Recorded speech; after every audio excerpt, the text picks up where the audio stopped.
నమస్కారం స్వాములు. Welcome to Shri Bujji village ముచ్చట్లు. మేమైతే మాకు దగ్గరలో ఉన్న గూడెంగుట్టకైతే మేము వెళ్ళడం జరిగింది.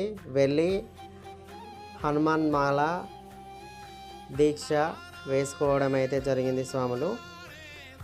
అక్కడ ప్రత్యేకం ఏంది అని అంటే అక్కడ ఒక ఇసుక స్తంభం అనేది ఉంటుంది.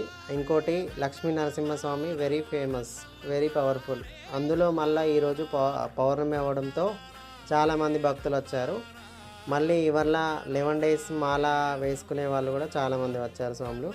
ఇంకోటి ఇసుక స్తంభం అన్న కదా స్వాములు, అక్కడ సంతానం లేని వారికి కొంగు చాపి అడిగితే ఇసుక అందులో వేస్తాడట ఆ నరసింహస్వామి. వేస్తే వాళ్ళకి తప్పకుండా సంతాన ఫలం అయితే నరసింహస్వామి దయ వల్ల అందుతుంది. మీరే ఎవరైనా వెళ్ళని వాళ్ళు ఉంటే వెళ్ళి విజిట్ చేయండి స్వాములు. జై హనుమాన్.